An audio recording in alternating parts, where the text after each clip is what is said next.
Three. Okay. Okay. Hi, everyone. My name is Victoria Greer. My name is Jalen Shy.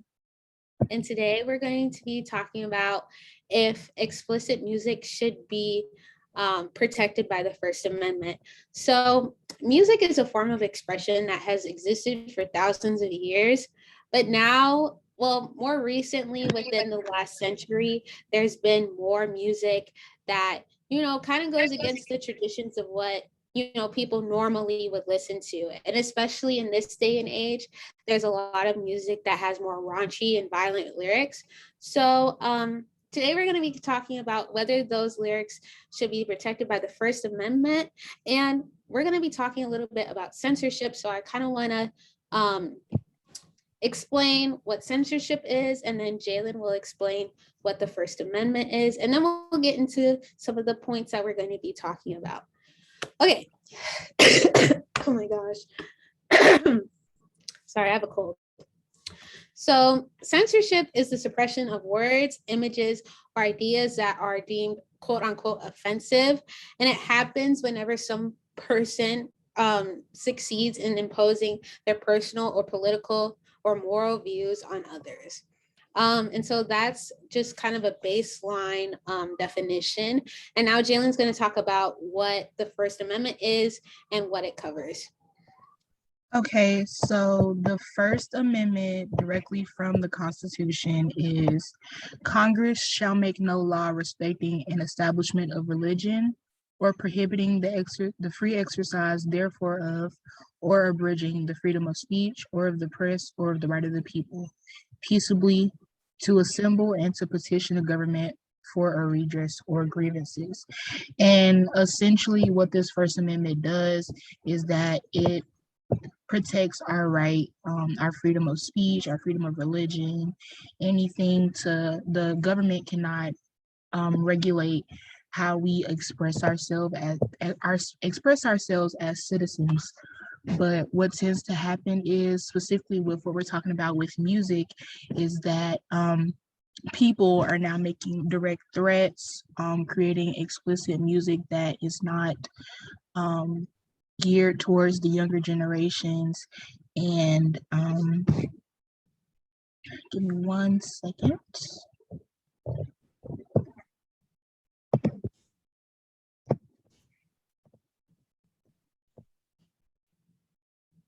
And using this artistic expression of sorts to express otherwise illegal activities such as slander, fighting words, or threats. Okay, that was a really good definition. I really like that. And I think you broke it down really well. So today I'm going to be arguing that explicit music should be protected by the First Amendment. And the first point I want to go off of is that in the definition we just announced of censorship, the word offensive is in quotations. And when talking about what should be protected by the First Amendment, censorship obviously plays a role. But my question is, who decides what is offensive? Something that may be offensive to someone may not be offensive to other people. And you might think this is just a question, but this can lead to an abuse of power, and it could lead to people with uncommon opinions being punished for the opinions that they have. That's why I'm kind of concerned, because if the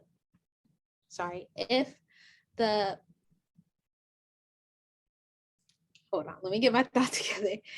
If the First Amendment is not protected by if explicit music is not protected by the First Amendment, you're going to have people saying, oh, this is offensive, I don't like it. This is offensive, I don't like it. And it's just like, who gets to decide what, is allowed and what isn't? So it's just better I feel like it's better just to make everything loud, with certain constraints and limits. And then people can decide whether or not they want to tune in or want to partake in this certain piece of media. Okay, so to respond to your question about how do we what do you think? Um, to answer your question, how to decipher between which is which, they have found in different cases. Of course, we've had this issue of what do people find offensive, or what do you define as a threat. And so what they've told jurors is individuals would not necessarily have to know whether materials that they disputed were legally obscene to be convicted, but they would have to know the character of what was sent. And you can find this in the case of Hamlin versus the United States. Sometimes it most of the time it depends on the manner in which it was sent. So for instance, there was the case of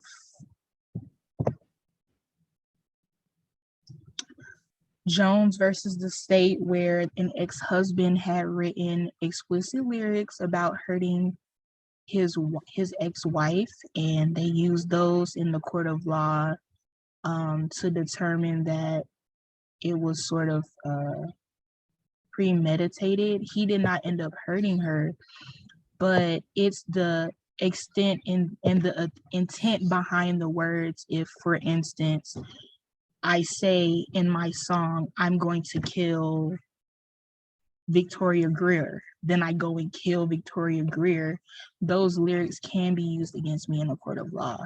So we have to tread carefully with this, because it can ruin artistic expression and blur the lines of whether what you can say and what you cannot.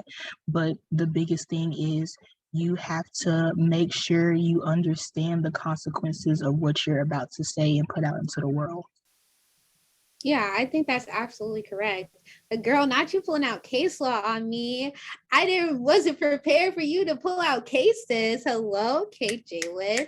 However, I do kind of agree with the fact that there is a lot of ambiguity with that.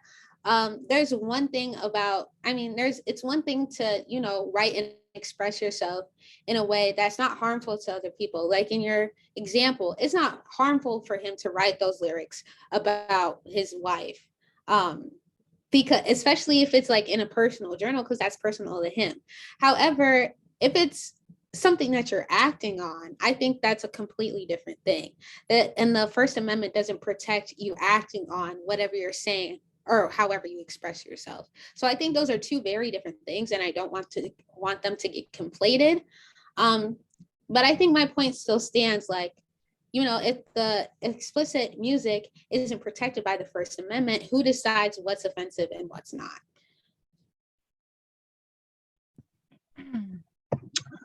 So there's been plenty of cases where you've had judges simply throw out the use of explicit lyrics, because there is such a blurred line. One clear line is the use of fighting words or threats. The First Amendment does not protect the use of threats, and that is when there is an expression of imminent danger. So, for instance, like I said, an expression of "I will kill you, I will hurt you" specifically to one person. If we have a situation such as with Ice Cube and Fuck the Police, he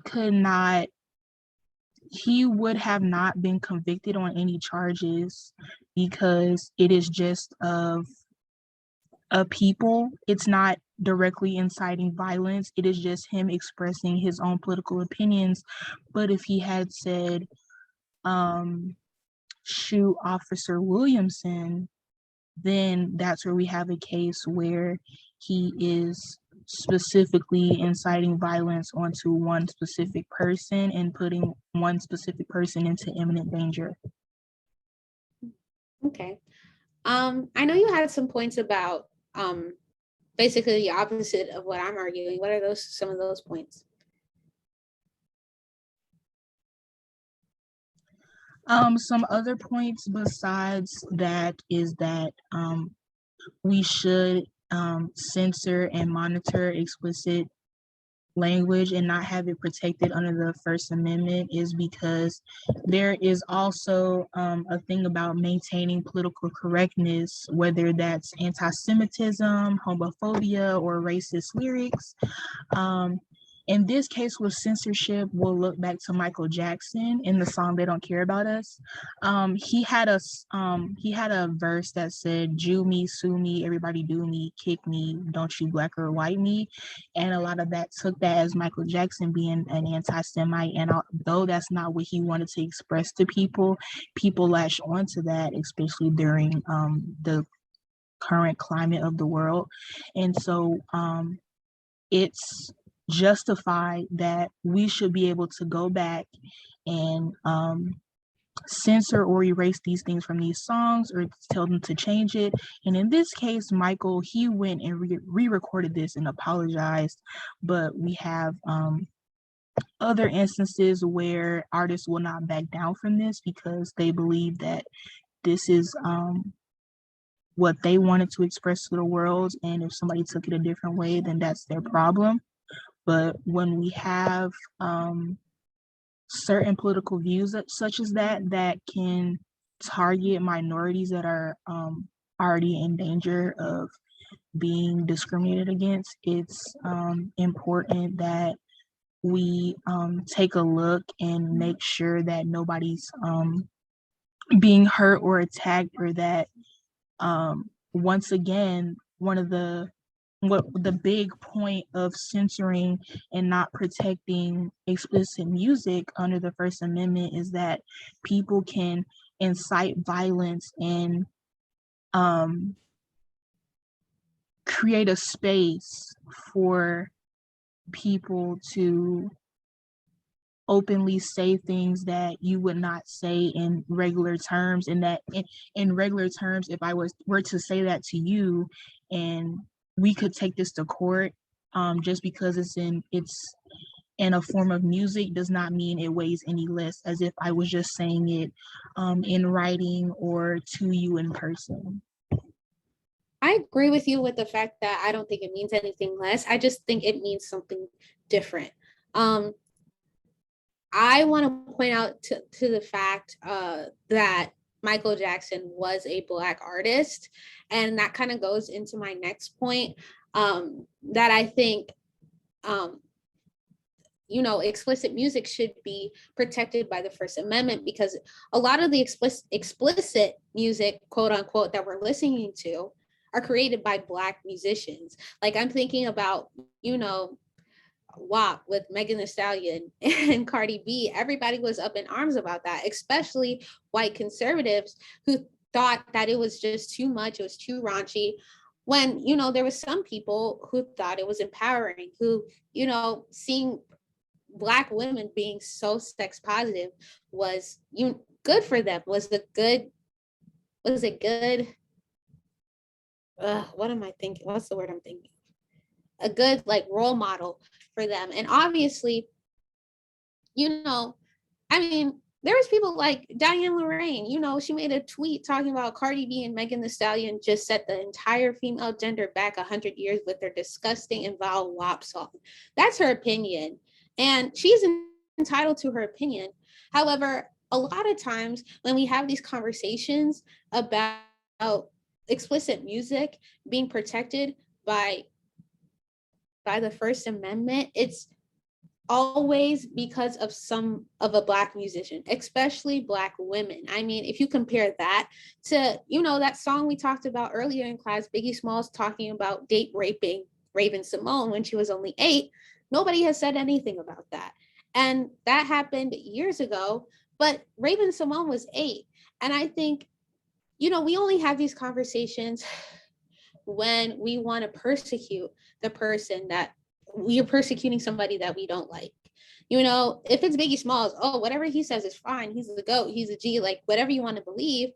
But then when it comes to Megan Thee Stallion, when it comes to Cardi B, when it comes to these Black female rappers or Black female artists, everybody wants to say, we need to censor, we need to cancel explicit music. And I think that's not fair, because when it comes to this conversation, it's always Black musicians that are getting attacked. So. And I totally agree on your point of it being, I guess, an equal side where we shouldn't attack these black artists, and then on top of that, a black female artist versus a black male artist, and that's my whole point of we should create or look into we shouldn't protect these things under the First Amendment, because what happens is you have more cases of these male artists saying speaking these things out, when simply women are talking about their sexuality, women are um, free about their opinions.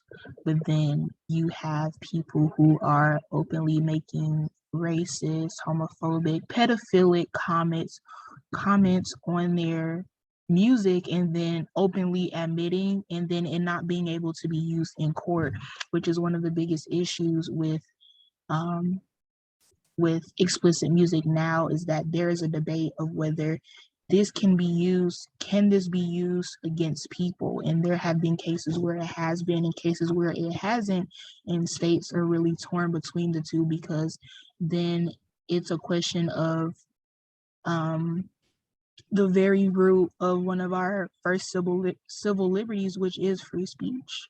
What do you define as I can say whatever I want to say, and to that I say you can say whatever you want to say, but are you willing to deal with the consequences of what you have to say? Yeah. Um, I think I don't know, that is a really interesting point that you bring up. Um, the fact that a lot of these things, especially what Biggie Small says, like nobody can use that in a court of law, especially because it was just one sentence out of this long song. Um, but I think obviously you're gonna have to take the good with the bad. Of course, what Biggie Small says to me is unacceptable. Somebody else might not think it's that unacceptable. And I think that's the beauty of the country that we live in. Is that, you know, people can have different opinions. And without the First Amendment, we wouldn't be having this conversation right now. We wouldn't be talking about this. And I think it brings up the fact that people need to be um, media literate, which is basically what this class is about. I think instead of relying on censorship, instead of relying on the First Amendment, or relying on the government to say, hey, this is not okay, I think we should be teaching media literacy, especially to children, now that there's so many children who are online, have access to the internet, and can literally look up anything. Um, Instead of being like, oh, you shouldn't look at that, let's teach them to be responsible and think about why, and teach these children why they shouldn't be looking at this. You know, it's not up to the government to decide what your kid can watch and what they can't watch. It's up to you. It's up to the parents to be parents and do what it takes to, you know, make sure their children are seeing what's appropriate to them, whatever they think is appropriate. And digital media literacy is about the able to decode and infer and access and like assess the media that we're listening to or watching or reading. And it's also about being able to create the media that we're watching, listening to, and reading. And I feel like that is such more usable and such more valuable in the real world, rather than like just censoring everything, than just saying, oh, you know, kids shouldn't be able to do this, kids shouldn't be able to do that. No, teach them to be digitally literate, and teach them how to say, hey, I think this is too, you know, this might be too much for me, or I don't think I should be looking at this, you know, because, you know, kids are going to look at whatever they want to look at the end of the day. You know, parents try to be there for their kids, try to teach their kids from right from wrong. But at the end of the day, when parents are too busy or when they're not at school, it's up to the kid. So I think we should teach them to be, you know, the best citizens and learn how to be media literate. Yes, I totally agree with that point, and I think that we both brought some very valid and good points to this conversation and this debate today. I just want to, if you have any more thoughts that you want to capture before we sign off, my final arguments are that I think we as a people should really look inside ourselves and define what we want for our community. Us as Black people, we have used music as an expression for so long, but now that expression has become blurred and jaded by what sells, what will the younger generation, what will just this generation vibe with. And then it's also, you want to create influence on others, but is that influence positive for your community? Is it doing justice to your community? And then for those idols, when they bring these things to attention, when they openly admit to murder, when they openly admit to date rape, what do we do then? Are you going to do them justice and, not feed into their influencer anymore? Or are you going to continue to be ignorant, listen to their music and say, oh, like they were just joking, oh, like she was asking for it, oh, you don't even know the full situation? No, we need to look at these things and see, is this really legal?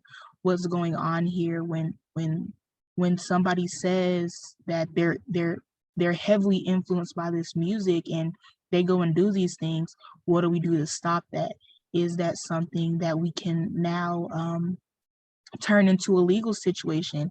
How can these lyrics be used in a court of law, and how do we determine what is just simply artistic expression and what is inciting violence, what is openly influencing people to hate crime and hurt people? So Victoria, if you have anything else to say, go ahead and speak now, and we will be signing off. I guess my last thing I would say, I totally agree with what you're saying. I think we do have a little bit of a difference of opinion. However, when you were saying that, people need to be held accountable for the things that they do and the things like illegal things that they say that they've done or allude to, I think that is very important. But I do want to protect the freedom of speech because, to be honest, the freedom of speech is very rare in the world.